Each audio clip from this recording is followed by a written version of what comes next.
For pronouncing my name exactly right.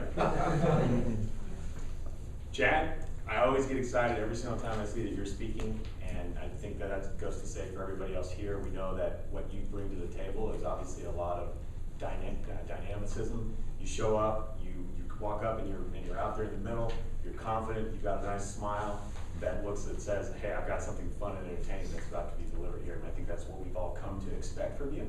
And also the fact that it might be health related, so we know we might learn a little bit about how to improve ourselves and improve our diets.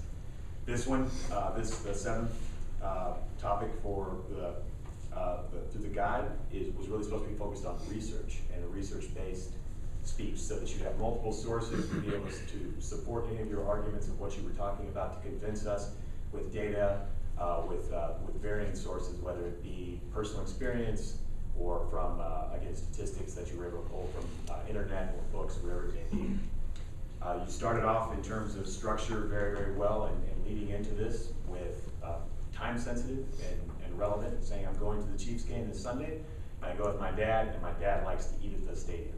And so that kind of brought us a smooth transition from time relevancy to what your topic was going to be leading into, which was great. And then you started to talk about specifically the types of foods that your dad enjoyed eating, and obviously put that in contrast to the way you might eat and the way you kind of take care of your body.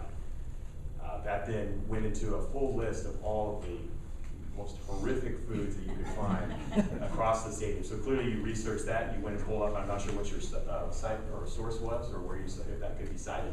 That is one suggestion, possibly to find and cite those sources that you used as part of your research. But clearly you have a full list, you were able to go through and talk about the different stadiums and really conjure up visually and through a lot of other means of what these foods and just how awful they were and what they consisted of. So the Krispy Kreme donut bun and the Aaron Rodgers burger, all these types of things, they sound absolutely awful. In terms of ways to improve, I think, again, with this being a research-based speech, doing a little bit more in terms of citing your sources.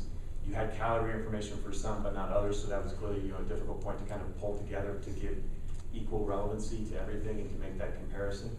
Possibly also even giving a little bit more information of what is a proper or right diet with a good source. So how many calories should we be intaking on a daily basis? You did use the success example and your own personal experiences to give relevancy to that, but possibly finding a few other sources to say, here's the number of calories that we should be taking in, here's the number of calories that you get out of this, but you did give comparison in terms of saying it's like a week long, or equal to the calories that you might intake for a given week. Overall, I felt it was very, very well structured. Again, you had a good opening, you cited a bunch of foods and different types of foods, and then the purpose was clear, was to say, how do we address this? How do we improve this? And so here's the alternatives, here's what you can do. And you wrapped it up extremely well. So overall, a solid speech. I think just improving on citing your sources a little bit better and possibly getting varied sources would have improved for the target of this particular